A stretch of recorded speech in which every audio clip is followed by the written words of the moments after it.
Hey, what's going on, everybody? This is LB the Realist with Surrealistic Studios, Surreal News, where the real is surreal. Thank you for joining me today. So, let's go ahead and start off.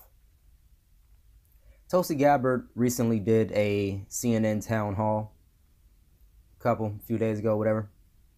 And funny thing, during this town hall, they failed to ask her a certain question. And this question was about reparations. They didn't ask Tulsi about reparations. And why, you ask? They didn't ask Tulsi about reparations because Tulsi Gabbard actually already co-sponsors a reparations bill. I'm sorry, I believe it's a resolution. It's HR 40. Let's go ahead and pull that up here. I was actually watching a Nico House video when he was talking about this, and he said that Tulsi Gabbard had co-sponsored this bill. It was first introduced in 2017, January 3rd of 2017. It was introduced by John Conyers, and it has a number of co-sponsors here.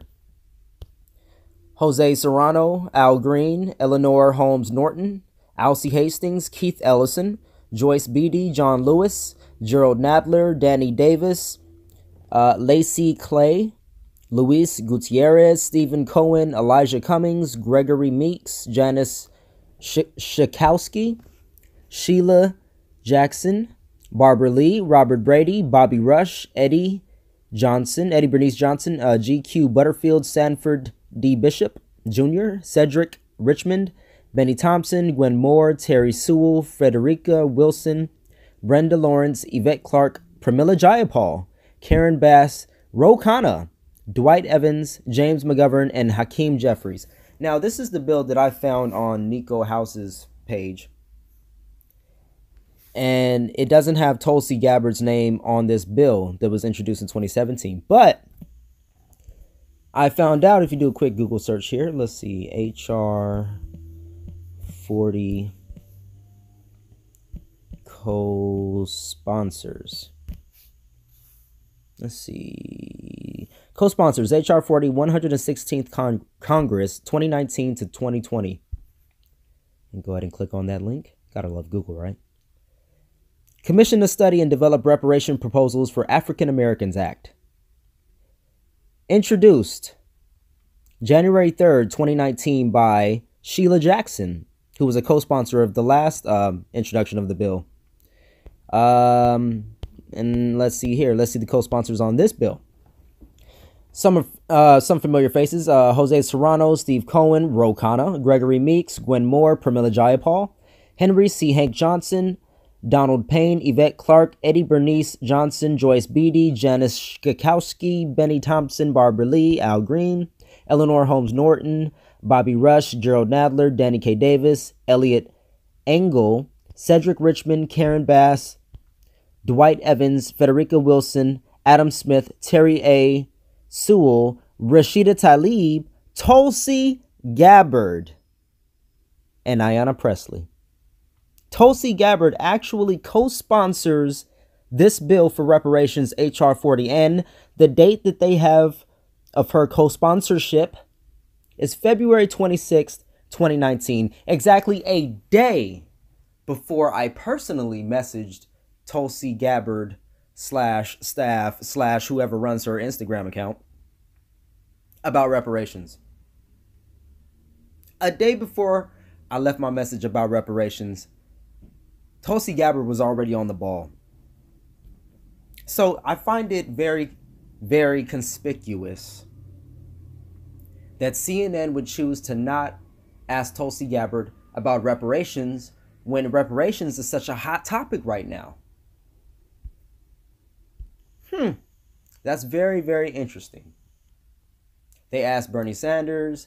He's been talking about it. They asked, they've been talking about Kamala Harris and Liz Warren. Even Marianne Wilson supposedly was talking about reparations, and she had an actual, or she had a more detailed plan than everyone else. But they didn't ask Tulsi about reparations. And you know what? I feel like I needed to speak up on it. Tulsi Gabbard supports reparations. And the bill not only is to study it, but it's to study it and then implement it after they figure out a way to do it. So it's not just, no, they're not just going to study the issue and then, we'll pass another bill. No, this is the study and implementation of it, of reparations for ADOS, American descendants of slaves. So my hat goes off to Tulsi Gabbard. I really wanted her to adopt a message that spoke exclusively to the black community, because that's missing in progressivism. In progressivism, we tend to just lump everybody in with minorities or people of color, or we will say black and brown skinned people, which is all good and well. I understand that we're all suffering. We're all going through stuff. But we still have to address the issue within the issue, or as Bernie Sanders recently stated, the disparity within the disparity. And until we heal that wound, until we close that gap, we're not going to be able to move forward with race relations in this country. It's going to forever be scarred, because we have been forever scarred.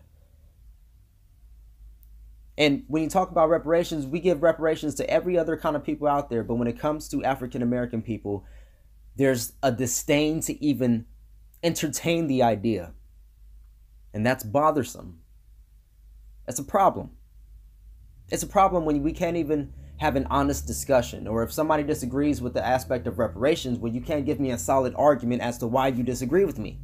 You just think, no, we're not going to do that. No. Why? What are the reasons? We don't have the money? You're gonna argue that we don't have the money to pay back descendants of slaves who built this country? After we lose trillions of dollars? After we spend trillions of dollars on the military? After we give billions and billions of dollars to Saudi Arabia, Israel, and all of these other fucktard countries that take away and strip human rights away from their citizens and others? Really, we're just throwing all this money around, but when it comes to giving money back to the African American community, the American descendants of slaves, you start getting uncomfortable and you don't want to have that conversation. No. It's all lives matter. All lives matter. So this is an issue. It's an issue within the country. It's an issue within the progressive community. And I will continue to speak out against it and advocate for what I believe in my heart is the right thing to do. No, I don't just want a check because I'm black. That's not what this is about. And it's insulting that anybody would reduce the conversation to that. That they would reduce the argument of reparations and the issue of slavery, of slave code laws, of Jim Crow laws, of institutionalized racism. It's insulting that you would reduce it to such a minute or such a small point like that, to make it seem as though we just want free money, we just want more shit. And about the people to say, you just want Medicare for all, you want this, you want that, you just want free everything, you just want, it's a free country. You ever heard of that? It's supposed to be anyway. It's supposed to be a free country. Whatever happened to that? And I don't want to hear shit that we don't have the money. We got the money. They just don't want to spend the money. So we have to be honest in these conversations. We can't continue to argue the same lame talking points that don't make any sense in 2019. This is the information age. We know better, or we should at this point. So again, my hat goes off to Tulsi Gabbard. Thank you, Tulsi Gabbard and staff, for jumping on this.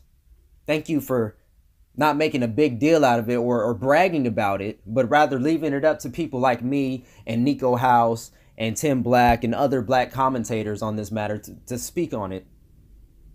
Because we need people to be aware of this. Tulsi Gabbard absolutely deserves to be on that debate stage. And I think she'll get there. And when she does, I hope that she raises a bunch of issues that needs to be raised. And she's already on the anti-regime change, anti-militarism, and American imperialism train. So I'm all with her. These conversations need to be had. Enough is enough. It's time, people. Let's wake up. Let's do what's right. Let's do what's Let's do what we need to do as a people so we can properly move forward as a people, as one. With all love and respect, my folks. I know we don't always agree. But I'm open to your suggestions. I'm open to criticisms. I just hope that you are also open to the same. With all that being said, love, light, and peace. I love you guys. Remember, do something nice today. It's a nice day out. I don't know what part of the country you're in or what country you're in, but it's a nice day in San Diego, California. The rain is cleared and should be sunny days ahead.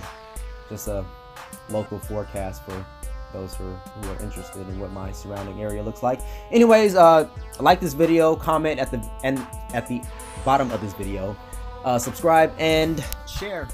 And I'll see you guys on the next one. I'm out.